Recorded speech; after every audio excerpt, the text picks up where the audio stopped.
Hello everyone, स्वागत है आपका फटाफट रिवीजन सीरीज में। और आज हमारा जुलाई का करंट अफेयर्स रहेगा।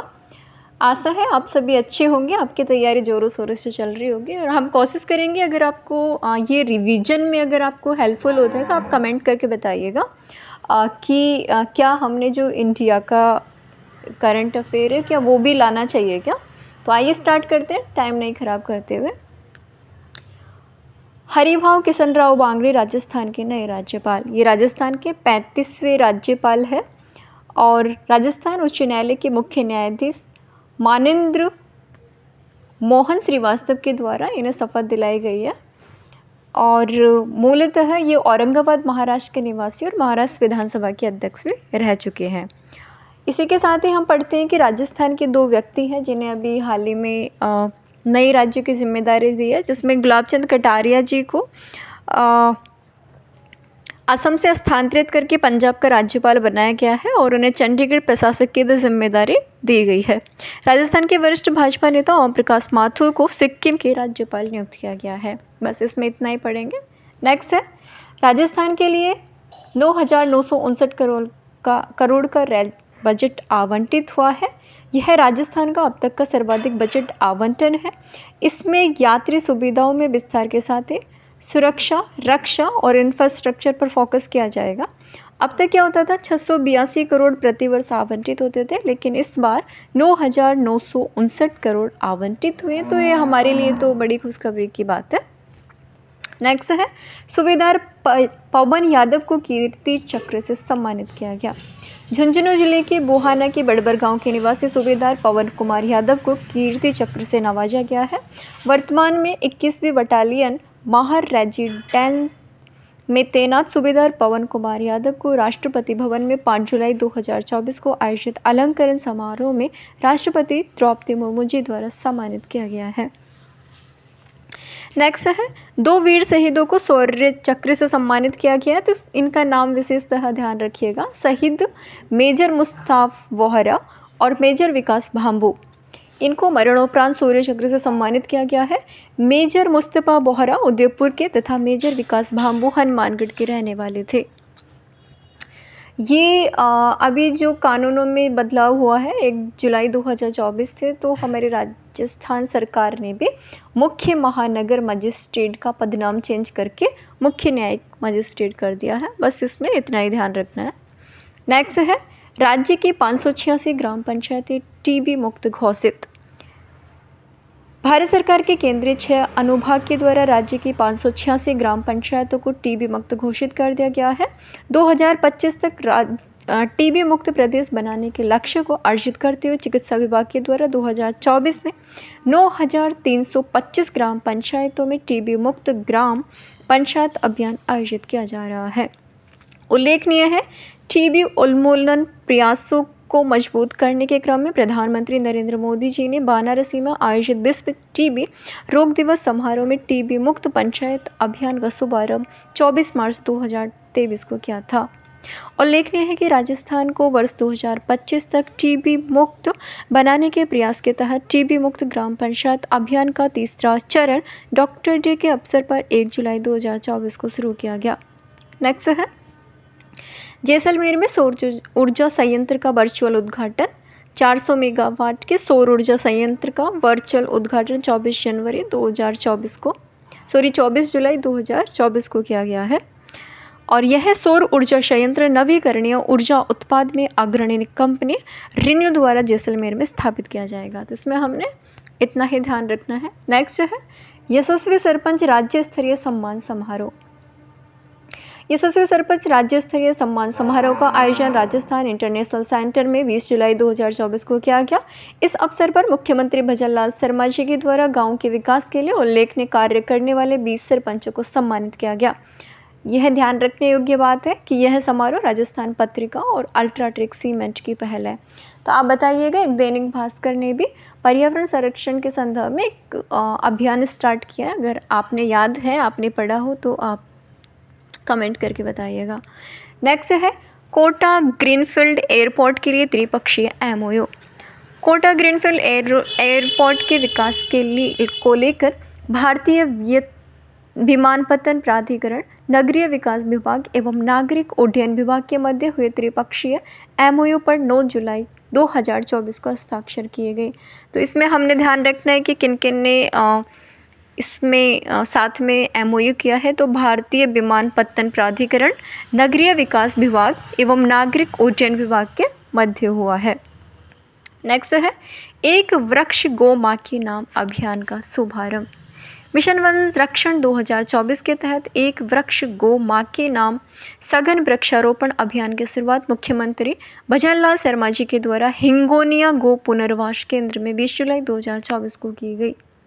इस अवसर पर मुख्यमंत्री ने हरियालो राजस्थान के तहत हरियाली तीज पर पूरे प्रदेश में एक दिन में 1 करोड़ पौधे लगाए जाने की घोषणा की थी और ये लगाए भी जा चुके हैं।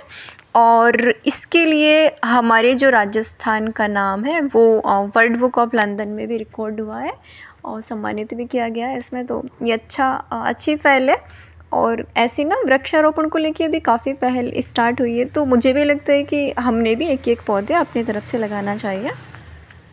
यह अभियान गौपालन, पशुपालन, डेयरी, मत्स्य एवं देवस्थान विभाग के संयुक्त तत्वाधान में चलाया जा रहा है। इसके तहत गौशाला क्षेत्र में 5501 पौधे लगाए जाएंगे। उल्लेखनीय है कि विभागों के द्वारा मिशन वन रक्षण 2024 के अंतर्गत पूरे प्रदेश में 25 लाख पौधे लगाने का लक्ष्य रखा गया है। प्रदेश का यह अभियान स्वयंसेवी संस्था द इंडियन फाउंडेशन के सहयोग से चलाया जाएगा। नेक्स्ट है मोहनलाल लाठर राज्य के नए मुख्य सूचना आयुक्त। अभी जो असिस्टेंट प्रोफेसर का एग्ज़ाम हुआ था संस्कृत डिपार्टमेंट का, उसमें क्वेश्चन थे तो इन सभी का नाम दिया हुआ था और क्वेश्चन था कि निम्न में से कौन नहीं है। तो इनका आपको विशेषतः ध्यान रखना है। पूर्ववर्ती गहलोत सरकार राजस्थान के DGP रहे मोहनलाल लाठर को भजनलाल सरकार में प्रदेश का नए मुख्य सूचना आयुक्त बनाया गया है। इसके अतिरिक्त सुरेश चंद्र गुप्ता, महेंद्र कुमार पारक और टिक्काराम शर्मा को राजस्थान राज्य सूचना आयोग में सूचना आयुक्त के पद पर नियुक्त किया है। आपको पता होगा कि इनका जो कार्यकाल होता है 3 वर्ष या 65 वर्ष जो भी पहले हो। तो आप कमेंट करके बताइएगा कि सूचना आयोग हमारे राजस्थान में कब स्थापित हुआ था, अधिकतम सदस्य संख्या इसकी कितनी हो सकती है। इससे क्या है, मतलब ऐसे थोड़ा हम सर्च करते हैं ना तो कभी कभी सीधे क्वेश्चंस आ जाते हैं, तो हमें इन चीज़ों का विशेषतः ध्यान रखना होता है। नेक्स्ट है हनुमानगढ़ नगर परिषद को मिलेगा स्पार्क अवार्ड, कोई खास नहीं है। अगला है विश्व जनसंख्या दिवस पर राज्य स्तरीय पुरस्कार वितरण समारोह, ये भी कोई इम्पोर्टेंट है नहीं। राजस्थान विधानसभा के डिजिटल म्यूजियम के लिए अनुबंध, देखते हैं क्या है ये। राजस्थान विधानसभा के डिजिटल म्यूजियम को राजस्थान की संस्कृति के अनुरूप परिवर्तित किए जाने के लिए राजस्थान विधानसभा Jaipur smart city limited, Bhama communication और विज्ञान प्रौद्योगिकी विभाग के मध्य चतुष्पक्षीय अनुबंध 9 जुलाई 2024 को हुआ। तो हमने ध्यान रखना है राजस्थान विधानसभा जयपुर स्मार्ट सिटी लिमिटेड और भामा कम्युनिकेशन और विज्ञान एवं प्रौद्योगिकी विभाग के मध्य MOU हुआ है। क्यों हुआ है कि विधानसभा के डिजिटल म्यूजियम को राजस्थान संस्कृति के अनुरूप परिवर्तित करना इसका मुख्य उद्देश्य है। नेक्स्ट है राजस्थान होगा राज्य सड़क सुरक्षा पर एक्शन प्लान बनाने वाला देश का पहला राज्य। राजस्थान देश का पहला राज्य है जहां योजनाबद्ध तरीके से सड़क सुरक्षा के लिए आगामी 10 वर्षों के लिए एक्शन प्लान बनाया जाएगा। इसका लक्ष्य प्रदेश में 2030 तक सड़क हादसों में लगभग 50% की कमी करना है। ये इसका प्रथम चरण 2025 से 2027, द्वितीय चरण 2027 से 2030, तृतीय चरण 2030 से 2033 तक रहेगा। नेक्स्ट है डेल्फिन परिषद ने मनाया 3रा स्थापना दिवस। तो राजस्थान डेल्फिन काउंसिलिंग का ये 3रा स्थापना दिवस 10 जुलाई को आयोजित किया गया था। राजस्थान कला एवं संस्कृति को बढ़ावा देने वाला देश का पहला क्षेत्रीय पंजीकृत डेल्फिन परिषद है। नेक्स्ट हम पढ़ते हैं केंद्र सरकार के साप्ताहिक संस्करण में नगर निगम शाहपुरा एवं फतेहपुर शेखावाटी का नाम अभी आया है। तो क्यों आया है वो देख लेते हैं। जयपुर में नगर निगम की ओर से main hall to machine hall के तहत सीवरेज की सफाई के लिए रोबोट का उपयोग किया जा रहा है। शाहपुरा निकाय की ओर से शाहपुरा गो ग्रीन के तहत महिला स्वयं सहायता द्वारा बाजार के लिए 20,000 पर्यावरण अनुकूल पेपर बैग तैयार किए गए हैं। अंतर्राष्ट्रीय योग दिवस के उपलक्ष्य में फतेहपुर सिकावाटी में आयोजित की गई कार्यशाला में RRR केंद्र की जानकारी दी गई। नेक्स्ट है अक्षय ऊर्जा नीति 2023 के प्रावधानों में संशोधन को मंजूरी।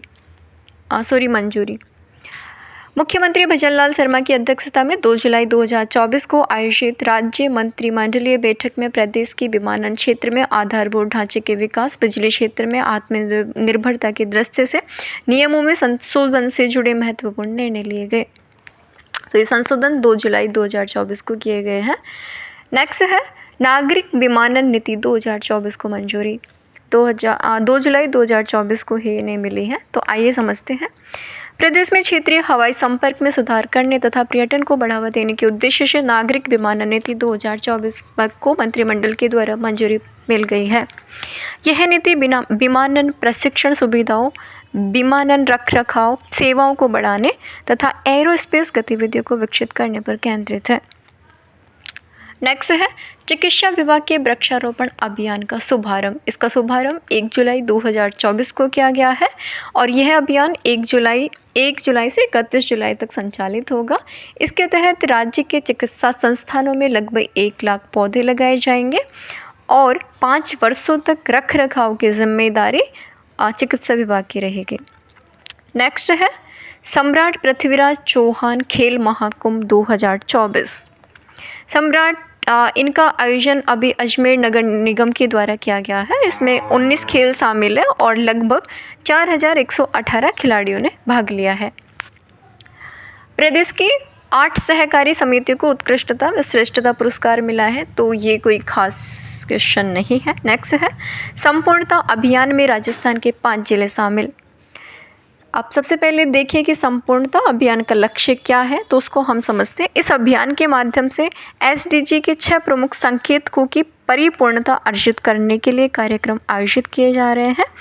इसमें 30 सितंबर 2024 तक चलने वाला यह अभियान आकांक्षी जिला कार्यक्रम में चयनित देश के 112 जिले तथा आकांक्षी ब्लॉक कार्यक्रम में चयनित 329 जिलों की 500 ब्लॉक्स में संचालित किया जाएगा, जिसमें राजस्थान के 5 जिले तथा 27 ब्लॉक शामिल है। 5 जिलों में जो आकांक्षी जिले हैं जिसमें है जैसलमेर, करौली, सिरोही, धौलपुर और वाराणसी इसमें शामिल है।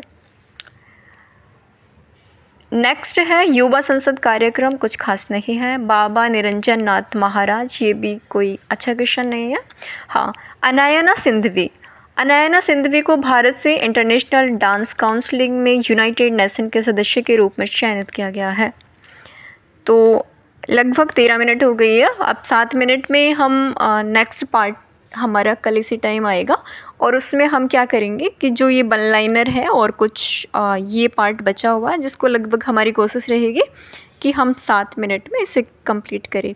और अक्सर यही होता है, आप करंट अच्छे से पढ़िए। और मेरा मानना है कि करंट अफेयर्स या फिर अदर कोचिंग्स के जो मैगज़ीन है, लगभग आपको क्रोनोलॉजी से ही कंटेंट मिलता है। तो क्यों ना हम क्रोनोलॉजी पढ़ के और उसका फटाफट किसी की भी वीडियो देख के और उनका फिर से रिवीजन करते रहें, क्योंकि सफलता का एक पॉइंट है रिवीजन।